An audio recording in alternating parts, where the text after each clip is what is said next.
नमस्कार, मैं Saurabh Shukla. Middle east की धरती एक बार फिर बारूद के ढेर पर है। जिस शांत की उम्मीद दुनिया कर रही थी वो अब युद्ध की ज्वाला में बदलती दिख रही है।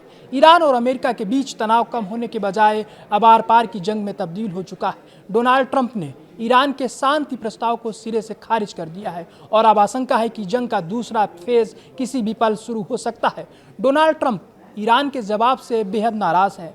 दरअसल ईरान ने शांति के बदले कुछ ऐसी शर्तें रखी हैं जिन्हें अमेरिका ने स्वीकार बताया है। ईरान की मांग की बात करें तो होर्मुज स्ट्रेट पर पूरा नियंत्रण, अमेरिकी नाकाबंदी को हटाना और जब्त संपत्तियों की वापसी। पेच कहाँ फंस रहा, अब इसके बारे में हम आपको बताएं। असली विवाद संवर्धित यूरेनियम पर है। अमेरिका चाहता है कि ईरान अपना पूरा यूरेनियम सरेंडर कर दे, लेकिन ईरान इसे किसी भी कीमत पर छोड़ने को तैयार नहीं है।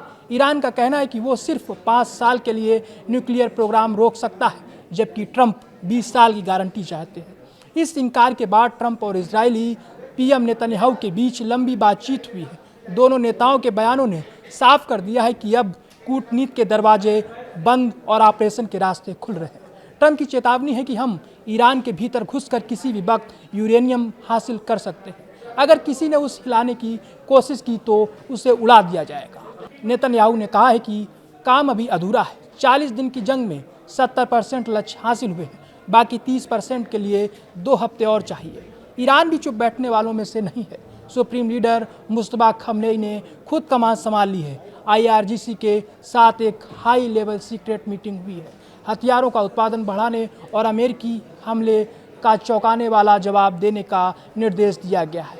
ईरानी सैन्य प्रवक्ता ब्रिगेडियर जनरल अकरामी निया ने साफ कहा है कि उनके परमाणु ठिकाने पूरी तरह सुरक्षित हैं और वे किसी भी ग्राउंड ऑपरेशन का मुकाबला करने के लिए तैयार हैं। एक्सपर्ट्स का मानना है कि ट्रंप जिस ग्राउंड ऑपरेशन की बात कर रहे हैं वो बेहद जोखिम भरा है। ईरान का यूरेनियम नंताज और इस्फान जैसे इलाकों में जमीन के काफ़ी नीचे सुरक्षित है। IAEA के मुताबिक यूरेनियम जहरीली गैस के रूप में होता है। इसे निकालने के लिए विशेष कंटेनर और एयरलिफ्ट करने के लिए भारी विमान चाहिए होंगे। जरा सी चूक का मतलब है भयानक रेडिएशन लीक, जो पूरी दुनिया के लिए आपदा बन सकता है। पाकिस्तान जैसे देश मध्यस्थता की कोशिश कर रहे हैं, लेकिन ट्रंप के 2 हफ्ते वाले अल्टीमेटम ने धड़कनें बढ़ा दी हैं। क्या अमेरिका ईरान की धरती पर कदम रखेगा? क्या इजराइल और अमेरिका मिलकर ईरान के न्यूक्लियर बारूद को मिटा देगा?